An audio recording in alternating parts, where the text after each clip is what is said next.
So hello everyone and welcome back to my YouTube channel Mister mathematical.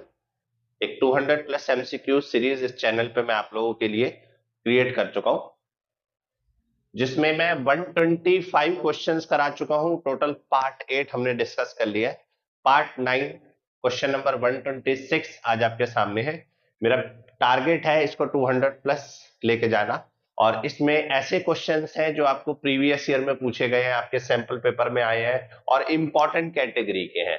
और मैं इसको 1 marker series के साथ नहीं हिसाब से नहीं करा रहा, मैं इसको करा रहा हूं कंप्लीट डिटेल एक्सप्लेनेशन के साथ, ताकि आपका कॉन्सेप्ट रिवाइज हो सके। तो जितने मेरा ये प्रीवियस पार्ट देखे होंगे उसको पता होगा कि आपका डिटेल एक्सप्लेनेशन चल रही है, 1 मार्कर के हिसाब से नहीं चल रही है। तो आज स्टार्ट करते हैं हम क्वेश्चन नंबर 126। क्वेश्चन आप पढ़ लीजिए एक बार, आपके सामने है question number 126। Function real to real दिया हुआ है, f x equals to 4+3 cos x is, कह रहा है बाइजेक्टिव है, 1 1 but not onto but not 1 1, neither 1 1 nor onto. 4 option दिए हुए हैं, इनमें से आपको पता लगाना है। तो जिसने मेरी प्रीवियस पार्ट्स देखे होंगे उसको पता होगा कि इंजेक्टिव, बाइजेक्टिव, सरजेक्टिव मैंने वहां पे सारा एक्सप्लेन किया हुआ है। तो अगर आपने नहीं देखा तो आप जरूर मेरे प्लेलिस्ट में जाके प्रीवियस पार्ट देखिए और प्रैक्टिस करिए बेहतर तरीके से। चलिए स्टार्ट करते हैं इस क्वेश्चन को। रियल टू रियल बोल रहा है f x is equal to 4+3 cos x। देखिए कैसे चेक करेंगे 1 1 को। सबसे पहले 1 1 को चेक करते हैं। मैंने क्या किया, f of x1 equal to f of x2। 1 1 की कंडीशन के लिए हमेशा आपको यही करना होता है, फंक्शन कुछ भी दिया हो आप उसमें x1 और x2 डालें। तो जैसे ही x1 x2 डालेंगे एफ ये हो जाएगा 4+3 cos x2। एग्री? 4 से 4 cancel, 3 cos x1, 3 cos x2, 3 से 3 cancel, cos x1 cos x2। अब ये दोनों इक्वल है, लेकिन हमें ये बात नहीं पता करनी थी। हमें ये पता करना था कि x1 x2 के इक्वल होगा। फंक्शन 1 1 तब होता है जब आप f of x1 f of x2 के इक्वल रखो और वहां से x1 x2 के इक्वल आ जाए। तो therefore x1 is not equal to x2, so function is not 1 1। ये फंक्शन आपका 1 1 नहीं है। अगर x1 x2 के इक्वल आ जाता तो ये 1 1 होता। यहां पे cos x1 cos x2 के इक्वल है, तो ये आपको क्लैरिटी होनी चाहिए। नेक्स्ट 1 1 तो नहीं है, इसका मतलब इंजेक्टिव नहीं है। क्या नहीं है? ये फंक्शन इंजेक्टिव नहीं है। अब सरजेक्टिव चेक करते हैं। सरजेक्टिव क्या होता है? Onto. देखो ऑन टू चेक करने के लिए ये देखो कि रियल टू रियल है, ऑब्जेक्ट भी रियल है और इमेज भी रियल है। तो कोई भी फंक्शन ऑन टू होता है, कब होता है? जब उसकी कोडोमेन और रेंज दोनों सेम हो। एक बार आपको हल्का सा आइडिया दे देता हूं। भाई ये ऑब्जेक्ट है और ये इमेज है, ठीक है? तो इमेज में जितने भी आपके पास एलिमेंट आएंगे सबकी अपनी एक प्री इमेज होगी। तो ऐसे फंक्शन को हम ऑन टू फंक्शन कहते हैं, जिसको सरजेक्टिव भी कहा जाता है। चेक कर लेते हैं। सबसे पहले आप देखो cos x, जो हमारा आंसर देगा वो कहां से कहां तक देगा? -1 से 1 देगा।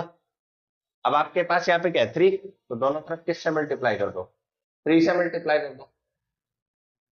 नेक्स्ट आपके पास क्या है? 4, -3 + 4, दोनों तरफ 4 से ऐड कर दो, ठीक है? -3 + 4 कितना हो गया बच्चा? 1। और इसको मैं क्या लिख सकता हूं? fx, और इसको मैं लिख सकता हूं 7। यानी कि आप इस फंक्शन के अंदर ऑब्जेक्ट जितने भी डालो इसकी इमेज 1 से 7 लाई करेगी। तो 1 से 7 इसकी रेंज हो गई। और अगर हम देखें कि इसकी कोडोमेन क्या है, तो वो तो रियल नंबर है। इसका मतलब ये फंक्शन आपका ऑन टू नहीं है। Function is not onto, ठीक है? Function not onto, onto नहीं है, इसका मतलब ये सरजेक्टिव नहीं है। अगर इंजेक्टिव नहीं है, सरजेक्टिव नहीं है, तो ऑब्वियस सी बात है बाइजेक्टिव तो नहीं होगा, क्योंकि injective plus surjective is equal to bijective. तो कौन सा आंसर सही है? कि that neither 1 1 nor onto, ना तो ये 1 1 है ना ये ऑन टू है। So function f x is equal to 4 + 3 cos x जो है आपका वो नीदर 1 1 नॉर ऑन टू।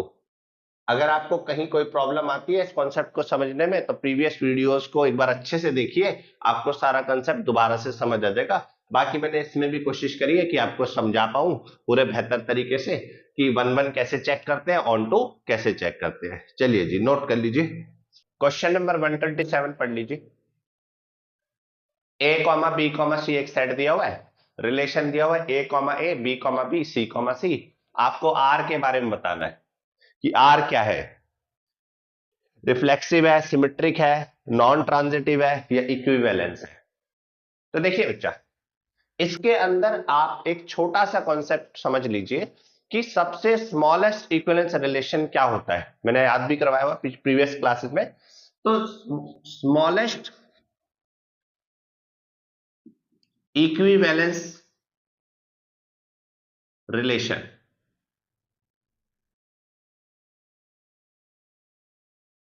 वो ये होता है r is equal to a, b, b, c, इसको अच्छे से याद कर लो। What is the smallest equivalence relation, a, b, c, नजर आ रहा है? ठीक है, तो therefore r is equivalent, r क्या हो जाएगा आपका, इक्विवेलेंट हो जाएगा। ये आपका आंसर है। इंपॉर्टेंट कंसेप्ट है, अच्छे से याद कर लो। चलिए जी नोट कर लीजिए, क्वेश्चन नंबर 120 है, sign inverse x is greater than cos inverse x। आपको ये बताना है x किस इंटरवल में लाई करेगा। 4 ऑप्शन दिए हुए, चारों में से आपको आंसर बताना है। चलिए देखिए कैसे करेंगे। एक चीज आप समझिए कि ये कॉस इनवर्स x है, इसको मैं ऐसे भी लिख सकता हूं π/2 माइनस साइन इनवर्स x। भाई इनवर्स में आपकी प्रॉपर्टीज होती हैं, ये याद कर लो आप। तो कॉस इनवर्स x किस में कन्वर्ट हो गया, π/2 माइनस साइन इनवर्स x। अब ये माइनस का साइन इनवर्स x उधर जाके प्लस का साइन इनवर्स x हो जाएगा, तो ये जाएगा 2 sine inverse x greater than π/2। 2 कैसे हुआ बेटा, ये माइनस इधर आके प्लस हुआ, sine inverse x plus sine inverse x, 2 sine inverse, 2 multiply में नीचे आकर डिवाइड में हो जाएगा। Sine inverse x greater than π/4, ये साइन इनवर्स उधर चला जाएगा, साइन π/4 क्या वैल्यू होगी 1/√2। तो 1/√2 से बड़ी value x is greater than 1/√2। अब आपके पास 4 ऑप्शन है, 4 ऑप्शन दोबारा देख लीजिए। पहला ऑप्शन -1 से -1/√2, ये हो नहीं सकता। बी ऑप्शन 0 से -1/√2, ये भी नहीं हो सकता। सी ऑप्शन 1/√2 से 1 और डी ऑप्शन 1/√2 से 0। तो कौन सा आंसर सही है, सी आंसर सही है। भाई 1/√2 से 1 होगा ना, इंक्रीजिंग में जाएगा ना, तो 1/√2 से 1, this is the final answer. चलिए नोट कर लीजिए, cot 1/2 साइन इनवर्स √3/2 आपको वैल्यू निकालनी है। चारों में से कौन सा ऑप्शन सही है देखिए। चलिए देखिए, सारे क्वेश्चन ऐसा नहीं होता सीबीएसई के अंदर हार्ड आते हैं, कुछ कॉन्सेप्चुअल पार्ट रहता है, लेकिन मैक्सिमम आप क्वेश्चंस वही देखेंगे जो आपने साल भर प्रैक्टिस करे होंगे। प्रॉब्लम क्या है कि बच्चे क्वेश्चंस लगाते हैं लेकिन अगर उनको नहीं आता तो उनको एक बार दोबारा नहीं देखते हैं। जैसे कुछ क्वेश्चन आपने डाउट्स जरूर पूछे होंगे अपने टीचर से और उसके बाद आपने उसको दोबारा से नहीं लगाया होगा, क्यों, क्योंकि आपको लग रहा है आ गया। लेकिन होता क्या है, जब आप एग्जाम्स में बैठते हैं और वैसे ही क्वेश्चन आपके सामने आ जाते हैं तो बड़ी प्रॉब्लम होती है। तो इससे अच्छा सबसे बेस्ट सॉल्यूशन क्या रहता है कि आप जो क्वेश्चंस कर रहे हैं और जो आपको डाउट आ रहे हैं, आप उनको 2 दिन 4 दिन बाद एक बार दोबारा से जरूर लगाएं और ये हैबिट बनाएं, और इससे आपकी रिवीजन फास्ट हो जाएगी और आपका कॉन्फिडेंस लेवल भी बूस्ट हो जाएगा। ठीक है, तो कॉन्फिडेंट रहिए, आराम से आप पेपर कर लेंगे अगर आपका कॉन्सेप्ट स्ट्रांग है। और अगर कॉन्सेप्ट स्ट्रांग नहीं है तो पहले उसको स्ट्रांग बनाइए बच्चा, विदाउट दिस तो हो ही नहीं पाएगा। अब ये क्वेश्चन आसान है लेकिन कुछ बच्चे क्या गलती कर जाते हैं, values trigonometric table 10th class का टॉपिक है, गलत वैल्यू लगा के आ जाते हैं और आंसर गलत आ जाता है, और देखना ऑप्शन में दोनों मिलेंगे आंसर। चलिए देखिए होगा कैसे।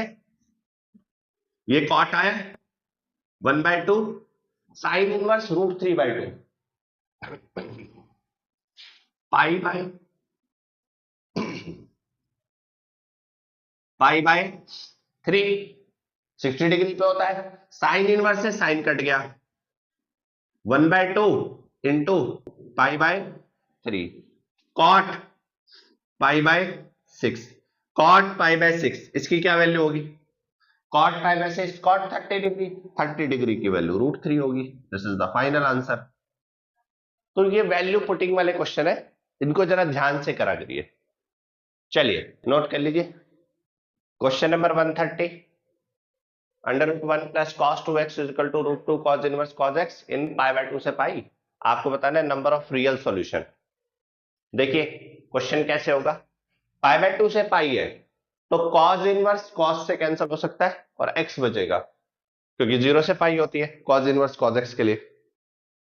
√1 प्लस cos 2x को मैं क्या लिख सकता हूं, 2 cos square x, क्योंकि 1 प्लस cos 2 थीटा होता है 2 cos square theta equals to √2 cos inverse से cos गया तो x बचा, स्क्वायरिंग बोथ द साइड कर दिया, स्क्वायरिंग बोथ द साइड कर दिया, या फिर यहां से स्क्वायर हटा दो, ज्यादा बेटर क्या है कि इसको ऐसे लिख दो √2 into root cos square x किस में कन्वर्ट हो गया cos x में इक्वल्स टू √2 x, √2 से √2 गया, cos x कभी x के इक्वल हो सकता है, ठीक है, cos x कभी x के इक्वल हो सकता है नहीं, तो देयरफॉर कितने सॉल्यूशन पॉसिबल है, आप बोलोगे 0 सॉल्यूशन पॉसिबल। भाई सॉल्यूशन का मतलब क्या होता है, x की ऐसी वैल्यू जो इसको सेटिस्फाई करे, कोई भी ऐसी वैल्यू है ही नहीं जो इसको सेटिस्फाई करेगी। अगर आप बोलते हो सर 0 डाल दो, x की वैल्यू 0, cos 0 कितना होता है 1, तो आप बोलोगे 0 सॉल्यूशन पॉसिबल। तो आंसर कौन सा सही था, ए ऑप्शन सही था इसका आंसर कि 0 सॉल्यूशन पॉसिबल है। नोट कर लीजिए number 131, find the total number of possible matrix of order 3 into 3 with entry 2 और 0। चलिए जी कैसे करेंगे, बहुत बेसिक सा कंसेप्ट। सबसे पहले इस इंफॉर्मेशन से आपको ये पता चल जाएगा 3 into 3 ऑर्डर का मैट्रिक्स है तो टोटल कितने एलिमेंट पॉसिबल है, 9 एलिमेंट्स। मतलब आप एक मैट्रिक्स बनाएंगे 3 into 3 तो उसमें कितने एलिमेंट्स आ सकते हैं, 9 एलिमेंट।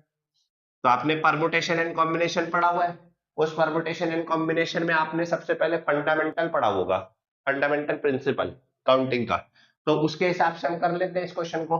कैसे, टोटल कितने प्लेस पॉसिबल है, 1 2 3 4 5 6 7 8 9, 9 प्लेसेस पॉसिबल है, क्योंकि 9 एलिमेंट्स होते हैं 3 into 3 के मैट्रिक्स में, ठीक है जी। अब 9 प्लेसेस पॉसिबल है और क्या क्या आ सकता है, 2 और 0। तो मान लो सब पे 2 आ गया, 0 आ गया, मतलब हर प्लेस पे आपको 2 या 0 रिपीट कर सकता है, 2 0 2 0। अब ऐसे कितने एलिमेंट है टोटल आपके पास गिवन, 2, तो यहां पे लगाया 2 2 2 2 2 2 2 2 2, तो इसका आंसर कितना आ गया 2 की पावर 9 मैट्रिसेस। और 2 की पावर 9 मैट्रिसेस मतलब टोटल कितने मैट्रिक्स पॉसिबल है, 512 मैट्रिसेस पॉसिबल है जिनमें आप एलिमेंट लगा सकते हैं 2 और 0। थोड़ा सा मैंने इसको अलग तरीके से इसलिए बताया क्लास 11th वाले कॉन्सेप्ट से, क्योंकि इसमें बच्चों को डाउट रहता है, कंफ्यूज रहते हैं, तो आप सिंपल सा फंडामेंटल वाला कंसेप्ट लगा के समझ सकते हैं कि हर एलिमेंट पे 2 भी आ सकता है 0 भी आ सकता है, दो पॉसिबल वेज है, टोटल काउंट कर लो 2 की पावर 9 मैट्रिसेस आ गया। नोट कर लीजिए question number 132, A square is equal to I A minus I का whole cube plus A plus I का whole cube minus 7a is equal to. देखिए कैसे होगा, इसकी वैल्यू निकालनी है, तो इसकी वैल्यू निकालनी है, इसके लिए आप एक काम करो, a माइनस आई का whole cube plus a plus I का होल क्यूब माइनस 7a, इसमें आइडेंटिटी लगा दो, a माइनस बी का होल क्यूब क्या होती है, a cube minus b cube minus 3a square b plus 3a b square, फिर इसमें लगा दो a cube plus b cube plus 3a² b plus 3ab² minus 7a। ठीक है, आइडेंटिटी एक्सपेंड कर दी।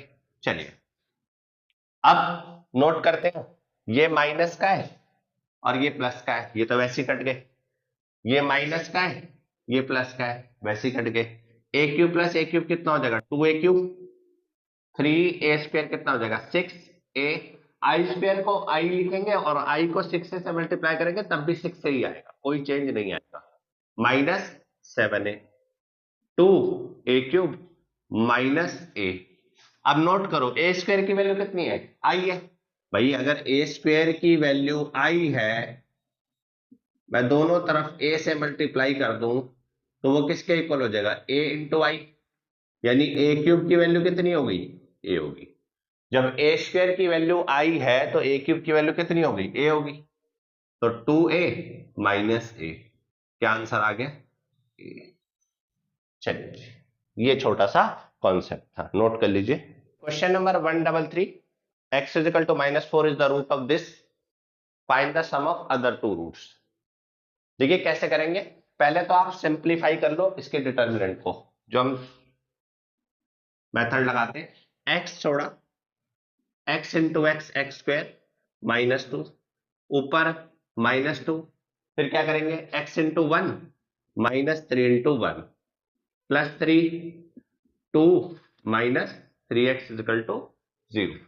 सिंप्लीफाई करो x³ -2x plus 6 -9x equal to 0। x³ -13x 2 2 4 4 9 13 6 और 6 12। ये आपके पास क्यूबिक आ गई। अब आपको क्या निकालना है, सम ऑफ जीरोस निकालना है, सम ऑफ जीरोस। अब सम ऑफ जीरोस कैसे निकालते हैं, अदर टू रूट का मतलब sum of zeros. Cubic equation अगर मैं आपसे बोलूं वो होती क्या है, ax³ plus bx² plus cx plus d equal to 0। ये आपके सामने क्यूबिक इक्वेशन है। अगर मुझे इसके सम ऑफ रूट्स निकालने हैं तो वो कहेंगे alpha plus beta plus gamma equal to minus का b/a। ये आप याद कर लो, ये हमने 10th क्लास में पढ़ा होता है। क्वाड्रेटिक आपको याद होगा लेकिन क्यूबिक आप में से कुछ ने पढ़ा होगा, कुछ ने हो सकता है ना पढ़ा हो, तो इसलिए मैंने आपको एक बार समझा दिया कि क्यूबिक पॉलिनोमियल का सम ऑफ जीरोस निकालने का फॉर्मूला था alpha plus beta plus gamma is equal to minus b/a। चलिए इसमें भी यही करेंगे, alpha plus beta plus gamma equal to minus का b/a। अब ध्यान से देखो b कौन सा है इसमें, b वो होता है जिसके आगे x² लगाओ, जिसके साथ x² हो। x² तो है ही नहीं, इसका मतलब b 0, इसका मतलब राइट साइड हमारी 0 होगी। अल्फा इसको मान लो अल्फा, यह -4, अब -4 उधर जाके क्या हो जाएगा प्लस का 4, तो इसका मतलब sum of other two roots are 4। ये वाला कॉन्सेप्ट आपको याद होना चाहिए। और इसी के साथ अगर मैं बोलूं प्रोडक्ट अल्फा बीटा गामा तो वो हो जाता है c/a, d/a माइनस का d/a। प्रोडक्ट क्या हो जाता है माइनस का d/a, c/a होगा आपका सम ऑफ प्रोडक्ट ऑफ जीरोस। चलिए जी नोट कर लीजिए। क्वेश्चन नंबर 134, ABCDEF जो है वो आपकी वर्टिसेस है ट्राइंगल ABC की, और ट्राइंगल डेल्टा, ये आपका जो सिंबल है ठीक है, delta denotes the area of triangle ABC, then आपको इसकी वैल्यू निकालनी है। चलिए तो सबसे पहले आपको इसमें क्या पता होना चाहिए, एरिया ऑफ ट्राइंगल का फॉर्मूला। एरिया ऑफ ट्राइंगल का फॉर्मूला क्या होता है, half x1 x2 x3 y1 y2 y3 1 1 1। भाई x1 क्या है a, x2 क्या है c, x3 क्या है e। x1 x2 x3 y1 y2 y3 1 1 1, ये आपका एरिया ऑफ ट्राइंगल है। 2 डिवाइड इधर आके multiply, 2 triangle A C E B D F 1 1 1। Next हम क्या कर सकते हैं कि हम इसकी रोज और कॉलम को इंटरचेंज कर सकते हैं। डिटर्मिनेंट में ये कुछ प्रॉपर्टीज होती है कि आप रोज और कॉलम को इंटरचेंज करोगे तो उसका डिटर्मिनेंट सेम आपको देगा। तो आप जैसे ही रो और कॉलम को चेंज करते हैं, यानी ट्रांसपोज करना, ACE, the row will become column and the column will become row। बस कर दिया। क्या करा? ट्रांसपोज कर दिया। अब स्क्वायरिंग बोथ द साइड कर दो। तो जैसे ही आप स्क्वायरिंग बोथ द साइड करेंगे, 2 का स्क्वायर कितना? 4,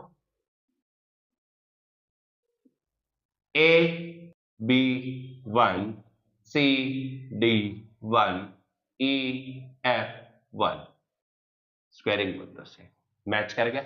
इसका मतलब जो फाइनल आंसर है वो 4 लैम्डा स्क्वायर है, यानी इसकी जो वैल्यू आएगी वो 4 लैम्डा स्क्वायर आएगी, 4 डेल्टा स्क्वायर। चलिए नोट कर लीजिए। क्वेश्चन नंबर 135, log x की power 5 differentiate with respect to x। देखिए चेन रूल वाले तरीके से करेंगे। आपको कभी भी इस फंक्शन का डेरिवेटिव करना है तो आप आगे वाले को देखिए, बाकी पूरे अंदर वाले को एक टर्म मान के x मान लीजिए, पूरा का पूरा x है। और log x का डेरिवेटिव क्या होता है? 1/x। तो जब आपने लिखा y equals to log x की पावर 5, इसका derivative with respect to x यानी dy/dx। तो भाई इसको log माना, बाकी सबको x माना, तो log x का डेरिवेटिव क्या होता है? 1/x। अब x में जो अंदर आने वाला है वो सब का सब एज इट इज नीचे आ जाएगा। बोलिए पहला स्टेप क्लियर? एग्रीड? चलिए चेन रूल है, इनटू, आगे बढ़ जाओ, सेम वही तरीका। log, इसको x मान लो, log x का डेरिवेटिव क्या होगा? 1 में log x की पावर 5। अब आगे फिर इनटू, फिर log x की पावर 5 है, इसका डेरिवेटिव क्या होगा? x की पावर 5। अब x की पावर 5 का है तो इसका क्या होगा? 5x की पावर 4। तो ये आपका फाइनल आंसर आएगा, विच इज 5x की पावर 4 अपॉन में x की पावर 5 इंटू log x की पावर 5 इंटू log x की पावर 5। कुछ कट रहा है, इससे ये कट गया, तो इसका मतलब न्यूमरेटर में 5 आएगा और डिनोमिनेटर में आएगा x log x की पावर 5 इंटू log x की पावर 5। तो चेन रूल लगाइए और आंसर पाइए। चलिए जी नोट कर लीजिए। Function real to real fx is equal to minus mod x minus 1। Check करना है इसकी कॉन्टिन्यूटी और डिफरेंशिएबिलिटी। 4 ऑप्शन दिए हुए हैं, सब में एक ही चीज नोट कर रहे हो, x की वैल्यू 1 पे। चलिए देखिए इसकी कॉन्टिन्यूटी और डिफरेंशिएबिलिटी कैसे चेक करते हैं। 1 मार्कर में तो आप बड़ी जल्दी से कर सकते हैं कि आप इस फंक्शन को ब्रेक कर लीजिए, मॉड x माइनस 1 है ना, इसको ब्रेक कर लीजिए और उसके बाद डेरिवेटिव कर लो। अगर ये डिफरेंशिएबल है तो ऑब्वियस सी बात है फंक्शन कॉन्टिन्यूअस होगा, तो आप वो ऑप्शन टिक करके आना। लेकिन मैं आपको एक डिटेल सॉल्यूशन दे रहा हूं क्योंकि बहुत बच्चों को प्रॉब्लम रहती है कॉन्टिन्यूटी और डिफरेंशिएबिलिटी प्रॉपर तरीके से कैसे चेक करते हैं सर, प्रेजेंटेटिव तरीके से बच्चों को प्रॉब्लम आती है। तो मैंने इसके बहुत सारे क्वेश्चन पहले भी करा रखे हैं और एक सेपरेट वीडियोस भी डाल रखी है मैंने, इसकी मेरे चैनल पे है, तो आप उनको जाके देख सकते हैं। ये वाला क्वेश्चन एक बार डिटेल तरीके से समझते हैं। देखिए आपको कॉन्टिन्यूटी चेक करनी है तो LHL और RHL करना पड़ेगा। देखिए उसके लिए पहले फंक्शन को ब्रेक कर लो 2 पार्ट में। ये फंक्शन 2 पार्ट में ब्रेक होगा, एक मॉड पॉजिटिव भी होता है और नेगेटिव भी होता है। जब मॉड पॉजिटिव होगा तो ये फंक्शन ऐसा कुछ होगा, और जब मॉड नेगेटिव होगा तो माइनस माइनस प्लस, ये फंक्शन ऐसा कुछ होगा। अब देखो पॉजिटिव मॉड कब होगा? जब x माइनस 1 0 से बड़ा होगा, यानी x ग्रेटर देन 1। और नेगेटिव कब होगा? और नेगेटिव नेगेटिव पॉजिटिव होगा ना, जब x माइनस 1 0 से छोटा होगा, यानी x लेस देन 1 होगा। और at x is equal to 1, ये फंक्शन हमें पता है क्या देगा? 0 देगा at x is equal to 1। तो आपने क्या करा, सबसे पहले फंक्शन प्रिपेयर कर लिए। x की वैल्यू 1 से बड़ी ये आ रहा है फंक्शन, 1 से छोटा ये फंक्शन आ रहा है।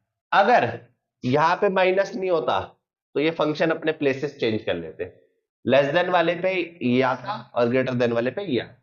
ठीक है जी, चलिए अब आपको क्या करना है, LHL left hand limit, limit x tends to 1 minus f of x, RHL right hand limit, limit x tends to 1 plus f of x।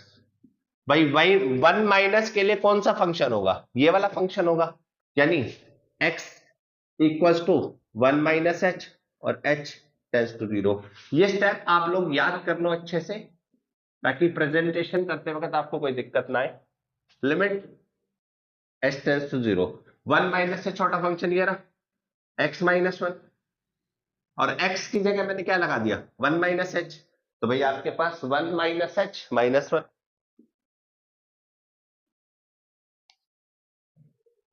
1 minus h minus 1, ये आ गया फंक्शन।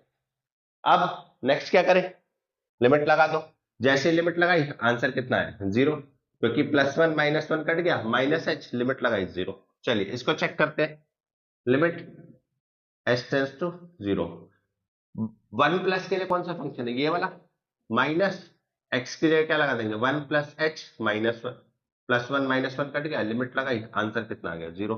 तो इसका मतलब ये फंक्शन कॉन्टिन्यूअस है एट x इक्वल टू 1 पे, क्योंकि LHL और RHL दोनों इक्वल आ रहे हैं। As LHL equals to RHL is equal to f of x equals to f of 1, तो therefore f is continuous at x is equal to 1। ठीक है, तो ये कॉन्टिन्यूटी चेक करने का तरीका था, इसको एक बार नोट कर लीजिए, फिर मैं आपको डिफरेंशियबिलिटी बता देता हूं। चलिए LHD चेक करते हैं, लेफ्ट हैंड डेरिवेटिव और right hand derivative. Differentiability check करनी है x is equal to 1, तो लेफ्ट हैंड डेरिवेटिव LHD। अब LHD में अगर हम ध्यान से देखें, 1 से छोटा फंक्शन ये, इसका मुझे क्या करना पड़ेगा d/dx, डेरिवेटिव करना है, तो कितना आंसर आया -1। RHD में मैंने देखा 1 से बड़ा फंक्शन वो रहा, इसका मुझे डेरिवेटिव करना है, अच्छा इसका +1 आएगा, इसका डेरिवेटिव करना है मुझे, इसका -1 आएगा। क्या +1 -1 इक्वल है, तो आप बोलोगे LHD is not equal to RHD, तो therefore function is not differentiable